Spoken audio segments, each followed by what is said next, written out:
തങ്ങൾ പഠിപ്പിക്കുന്നു, ഇഫ്തറു അലാ സുബിയാനിക്കും അവ്വല കലിമത്തിൻ ലാ ഇലാഹ ഇല്ലല്ലാഹ് വലഖിനൂഹും ഇൻദൽ മൗതി ലാ ഇലാഹ ഇല്ലല്ലാഹ്.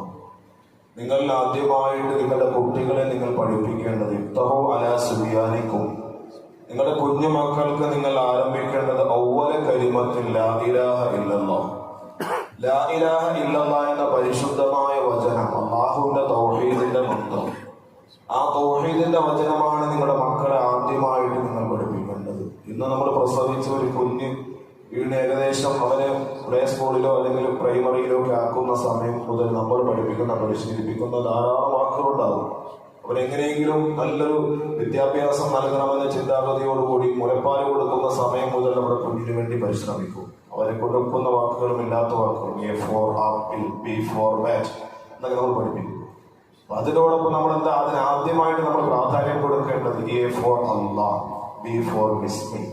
ഇങ്ങനെ ഒരു വിശ്വാസിയുടെ ജീവിതത്തിൽ കൃത്യമായിട്ട് അള്ളാഹുവിനെ കുറിച്ച് പരിചയപ്പെടുത്തുന്ന വാക്കായിരിക്കണം, വാചകങ്ങളായിരിക്കണം ഒരു വിശ്വാസിയുടെ സന്താനങ്ങളിൽ ആദ്യമായി പഠിപ്പിക്കേണ്ടതെന്ന് അഷ്റഫുൽ ഖൽഖ് മുഹമ്മദ് മുസ്തഫ സല്ലല്ലാഹു അലൈഹി വസല്ലം അല്ലാഹു തആല അദ്ദേഹത്തെ നമ്മെ അനുഗ്രഹിക്കുമാറാകട്ടെ. അതുപോലെ ഒരു കുഞ്ഞിന് ആദ്യമായിട്ട് ലാ ഇലാഹ ഇല്ലല്ലാഹ് എന്ന് പഠിപ്പിക്കുന്നത് പോലെ, തുടക്കം കുറിക്കുന്നത് പോലെ, വലഖിനൂഹും ഇൻദൽ മൗതി ലാ ഇലാഹ ഇല്ലല്ലാഹ്, മരണാസന്നനായ വ്യക്തിയിലും നിങ്ങൾ ലാ ഇലാഹ ഇല്ലല്ലാഹ് നിങ്ങൾ ചൊല്ലിക്കൊടുക്കണം.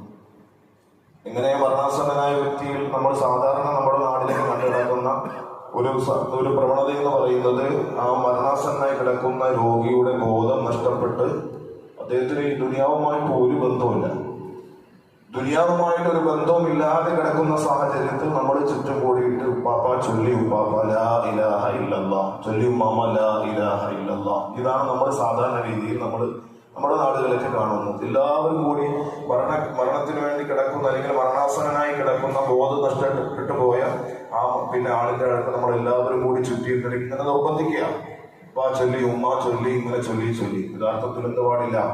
നിർബന്ധിക്കാൻ പാടില്ല.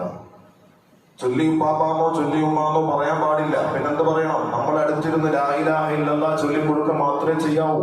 നമ്മൾ ലാ ഇലാഹ ഇല്ലല്ലാഹ് ചൊല്ലിക്കൊടുക്കുമ്പോ ആ രോഗിയായ മനുഷ്യൻ അത് കേട്ടിട്ട് ലാ ഇലാഹ ഇല്ലല്ലാഹ് എന്ന് പറഞ്ഞു കഴിഞ്ഞാൽ നമ്മൾ സ്റ്റോപ്പ് ചെയ്യണം.